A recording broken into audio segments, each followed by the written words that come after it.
kalam dan sintam jatun hubah yo asim tutu paham hai. Puji Tuhan. Baiklah, marilah kita berdoa sebelum kita mendengar firman Tuhan. Segala puji syukur kami naikkan kepadamu ya Tuhan pada pagi hari ini. Karena sungguh Engkau sangat baik dalam hidup kami. Kami rindu pagi hari ini, melalui kebenaran firman-Mu kami dijamah oleh Tuhan. Kami dikuatkan oleh Tuhan. Kau mengurapi setiap kami ya Tuhan. Kau mengurapi firman-Mu. Roh Kudus, Engkau yang berbicara, Engkau yang memakai hamba-Mu ya Tuhan. Sehingga apa yang disampaikan menguatkan setiap kami. Terima kasih Bapa, terpujilah nama-Mu. Dalam nama Tuhan Yesus kami berdoa, mengucap syukur. Haleluya, amin.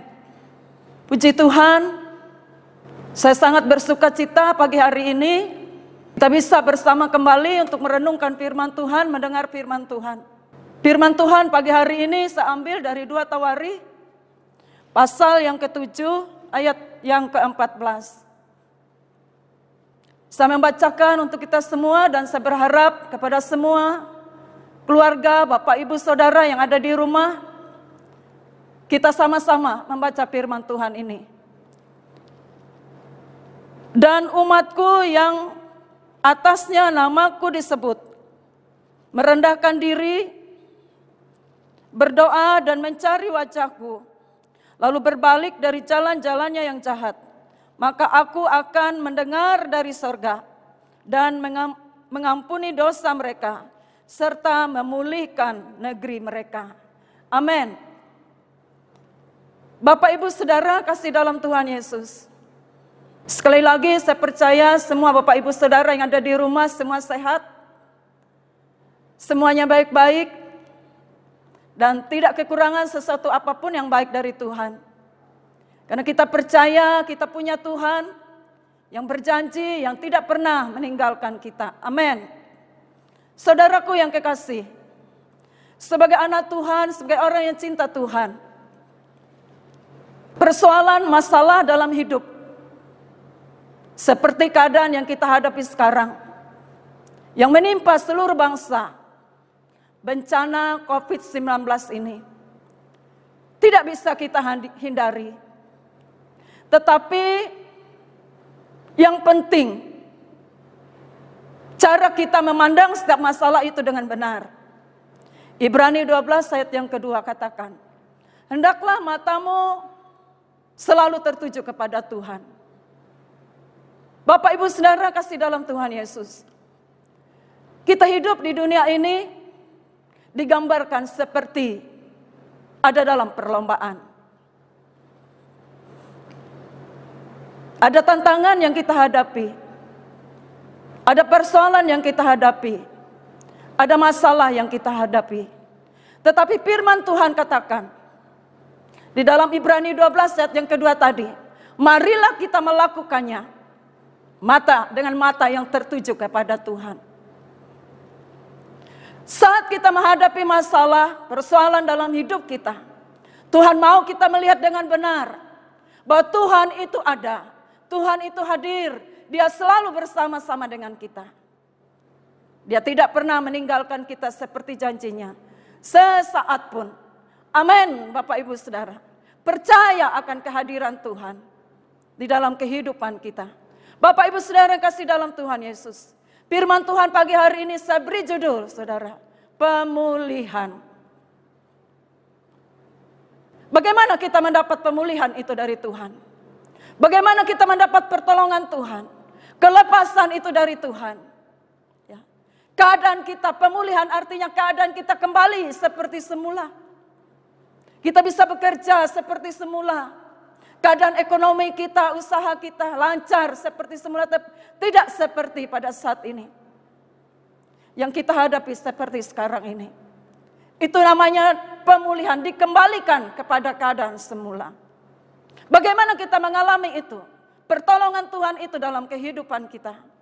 Firman Tuhan tadi katakan, hal yang pertama yang Tuhan inginkan dalam hidup kita. Supaya kita merendahkan hati kita, merendahkan diri kita, merendahkan hati kita di hadapan Tuhan. Jangan kita sombong, jangan kita membanggakan diri kita. Aku bisa berbuat ini, aku bisa melakukan itu, aku bisa memiliki ini. Ya, misalnya saudara, kita bisa memiliki rumah yang bagus, segalanya, mobil yang bagus. Itu bukan karena kekuatan kita. Tetapi satu hal yang kita ingat, ya, itu semua karena kuasa Tuhan. Tuhan mengajar kita rendah hati depan Tuhan. Belajarlah kepadaku, karena aku ini lemah lembut dan rendah hati. Tuhan Yesus katakan kita belajar kepada Dia. Kalau kita katakan kita cinta Tuhan, kita mengasihi Tuhan. Kita orang yang beriman kepada Tuhan, kita ikuti teladan Tuhan. Kita taati perintah Tuhan. Tuhan mengajar kita untuk rendah hati, untuk lemah lembut, saling mengasihi, saling memperhatikan satu dengan yang lain. Itu yang Tuhan mau dalam kehidupan kita. Saudaraku yang kekasih dalam Tuhan Yesus, di dalam Amsal 18 ayat yang ke-12 katakan, tinggi hati mendahului kehancuran, tapi kerendahan hati mendahului kehormatan. Kenapa Tuhan? Kita bertanya saudara, kenapa Tuhan mengajar kita untuk rendah hati? Karena saya percaya Tuhan ingin memberkati hidup kita. Tuhan ingin melihat hidup kita bahagia. Tuhan ingin melihat kita sejahtera dalam hidup kita. Karena Tuhan membenci orang yang sombong. Saudaraku yang kasih, Amsal 18 ayat 12 tadi katakan, kalau kita sombong maka awal dari kehancuran. Tuhan tidak ingin masa depan kita hancur. Mungkin saat ini kita sukses, kita berhasil, tetapi kita tidak pernah mengatakan itu karena Tuhan. Kita membanggakan diri kita, kita mengatakan aku hebat, aku kuat. Bapak Ibu Saudara kasih dalam Tuhan Yesus. Yang hebat hanya kuat, yang luar biasa hanya Yesus. Amin. Saudaraku yang kekasih dalam Tuhan Yesus. Oleh sebab itu Tuhan mau memberkati kita ya saudara. Kalau Dia mengatakan rendah hati depan Tuhan, minta ampun kepada Tuhan. Tidak ada yang bisa kita lakukan di luar Tuhan. Yohanes 15 ayat 5c katakan, di luar aku kamu tidak bisa berbuat apa-apa. Betul saudara, kekuatan, kemampuan manusia terbatas. Tetapi pertolongan Tuhan itu tidak pernah terbatas dalam hidup kita. Yakobus 4 ayat yang ke-6 dikatakan, Tuhan menentang orang yang congkak, tapi mengasihi orang yang rendah hati. Tuhan ingin kita rendah hati, saudara, karena Dia ingin mengasihi kita. Dia ingin supaya kita mengalami berkat-Nya, pertolongannya, kasih-Nya, pemeliharaannya, damai sejahteranya, sukacitanya di dalam kehidupan kita. Tuhan ingin memulihkan kita, Tuhan ingin melepaskan kita dari segala masalah, persoalan seperti yang kita hadapi saat ini, saudara. Bapak Ibu Saudara kasih dalam Tuhan Yesus. Tuhan ingin supaya janjinya itu digenapi dalam hidup kita. Yeremia 29 ayat 11. Tuhan ingin merancangkan damai sejahtera, hari depan yang penuh harapan. Oleh sebab itu saat kita merendahkan hati kita depan Tuhan, janji Tuhan, Dia mengasihi kita. Kalau kita dikasihi Tuhan, luar biasa saudara. Hidup kita bahagia. Meskipun hidup kita sederhana, tapi kita bahagia di dalam Tuhan. Ada damai di dalam Tuhan. Ada pengharapan di dalam Tuhan. Puji Tuhan saudara. Kita melihat pemulihan untuk kehidupan kita, untuk negeri kita. Dan yang kedua saudara, bagaimana kita mengalami pemulihan itu, firman Tuhan katakan. Yang kedua, berdoa dan mencari wajah Tuhan. Tuhan merindukan setiap anak Tuhan saudara. Orang yang cinta Tuhan, orang yang mengasihi Tuhan, itu hidup di dalam doa, bergaul dengan Tuhan. Kenapa Tuhan mengajar kita berdoa? Doa adalah sarana kita untuk membangun hubungan dengan Tuhan, keintiman kita dengan Tuhan, supaya kita dekat dengan Tuhan. Mazmur 91 ayat 1 dan ayat yang ke-11 katakan, kalau kita bergaul dengan Tuhan, hidup intim dengan Tuhan, apa janji Tuhan saudara? Ayat yang ke-11, Tuhan perintahkan malaikat-malaikatnya untuk menjaga kita, Bapak Ibu Saudara yang kasih dalam Tuhan Yesus, biar pada saat sekarang ini saudara, apapun yang kita hadapi sekarang, kita percaya ada Tuhan yang memerintahkan malaikatnya untuk menjaga kita, untuk melindungi kita. Kita orang-orang yang ada dalam perlindungan Tuhan. Percaya. Tuhan mengajar kita untuk berdoa. Berdoa juga adalah sarana kita. Tanda kita berserah kepada Tuhan. Kita percaya kepada Tuhan. Bahwa bagi Tuhan, segala perkara apa saja tidak ada yang mustahil bagi Tuhan. Persoalan bencana yang terjadi saat ini, kita percaya. Di dalam Mazmur pasal yang ke-37 ayat yang ke-5 katakan, saat kita berserah percaya kepada Tuhan, Tuhan bertindak untuk kita. Luar biasa saudara. Tuhan yang bertindak, waktunya Tuhan. Kita tidak bisa memaksa Tuhan, saudara. Tetapi dalam keadaan apapun, satu hal kita punya pengharapan bahwa Tuhan bertindak, memberi jalan keluar, memberi kelepasan untuk kita. Puji Tuhan, saudara. Itu Tuhan mau kita berdoa. Dan dia katakan kita tidak hanya cukup berdoa dan mencari wajah Tuhan. Bagaimana kita mencari wajah Tuhan? Bagaimana kita bisa bertemu dengan Tuhan? Doa dan firman Tuhan. Saat kita membaca firman Tuhan, di situ kita bertemu dengan Tuhan. Karena firman Tuhan itu adalah Tuhan sendiri.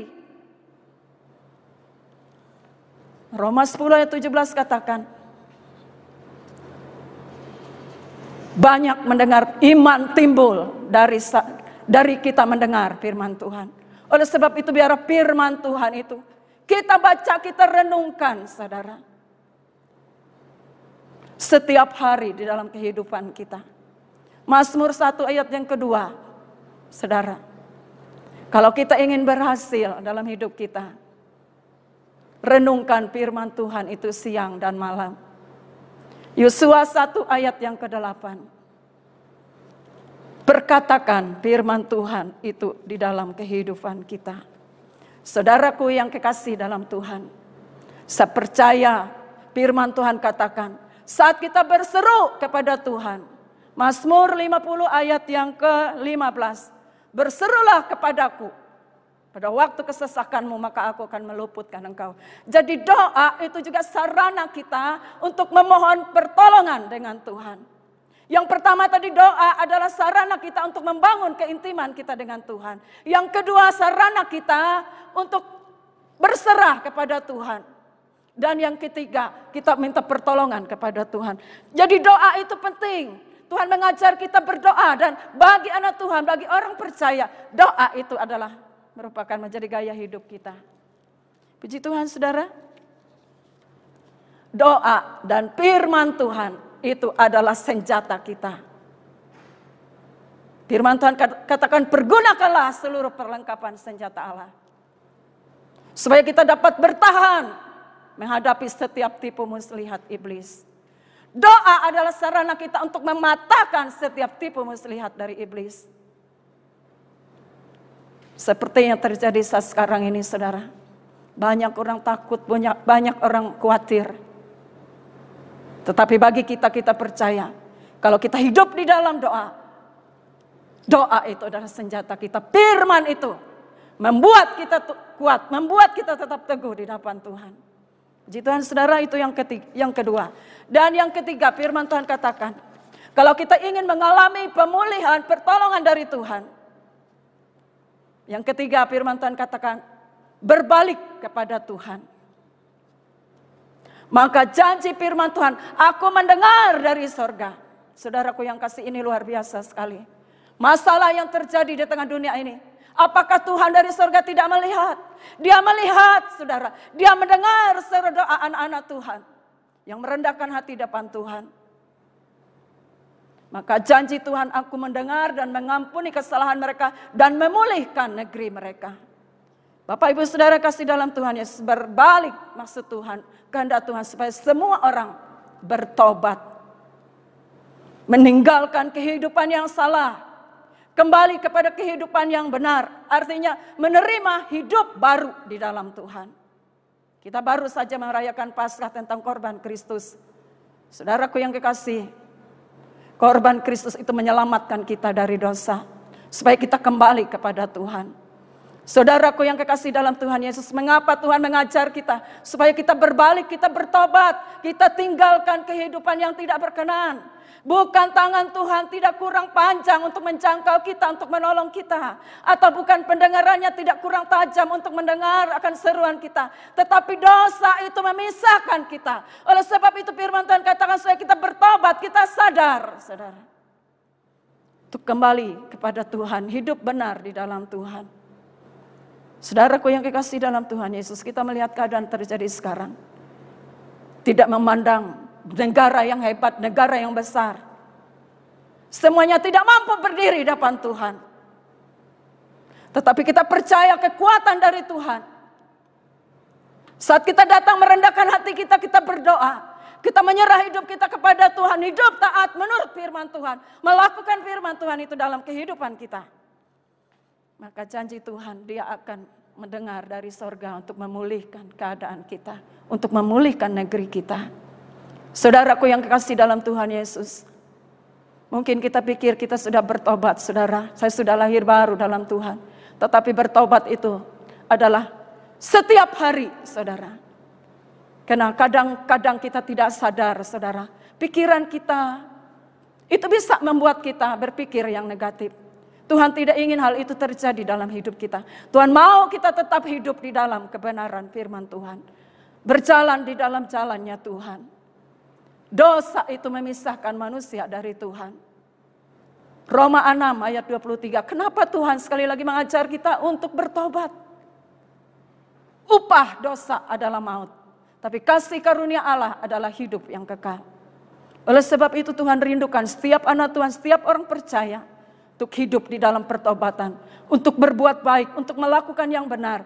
Melakukan firman Tuhan. Firman Tuhan tidak hanya cukup kita dengar, tapi kita lakukan di dalam kehidupan kita. Saudaraku yang kekasih dalam Tuhan Yesus, kalau kita memiliki hidup yang benar di depan Tuhan, tetapi kalau hidup kita tidak berkenan kepada Tuhan, saudara, hidup di dalam dosa, maka masa depan kita sia-sia, saudara. Tidak ada artinya. Hidup kita terpisah dari Tuhan. Kita tidak mendapat bagian di dalam warga kerajaan Allah. Karena hidup kita terpisah. Kita tidak mengalami berkat Tuhan. Pertolongan Tuhan, kasih Tuhan. Kita tidak mengalami damai sejahtera dari Tuhan.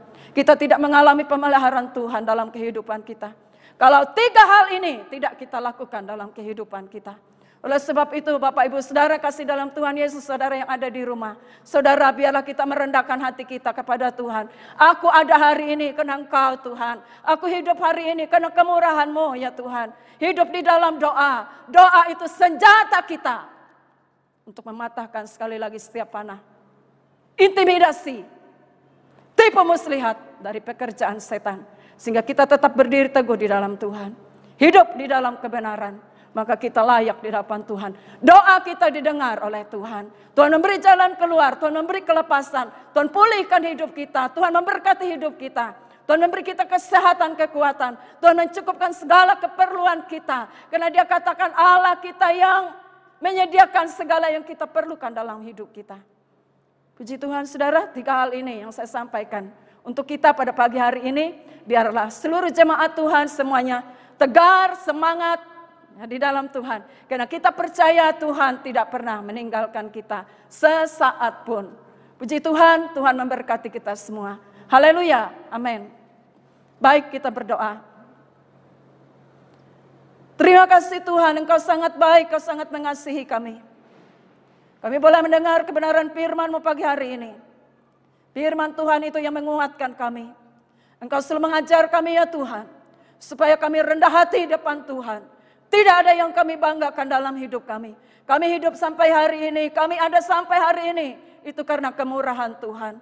Kau juga mengajar kami untuk hidup terus di dalam doa. Karena doa itu kekuatan kami. Hubungan kami dekat. Untuk membawa kami dekat dengan Tuhan. Kalau kami dekat dengan Tuhan.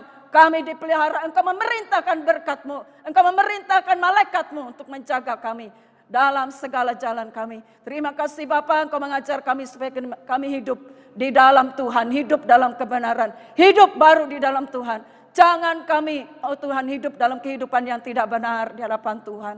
Karena semuanya itu menghalang berkat Tuhan. Memisah kami dari Tuhan. Terima kasih Bapa, terpujilah Engkau. Kami percaya kami orang yang dikasihi oleh Tuhan. Kami anak Tuhan yang diberkati oleh Tuhan. Yang dipelihara oleh Tuhan. Tidak ada yang perlu kami khawatir, kami takut di dalam hidup kami. Karena Engkau mengajar kami. Tuhan memelihara kami. Tuhan tidak pernah tinggalkan kami sesaat pun.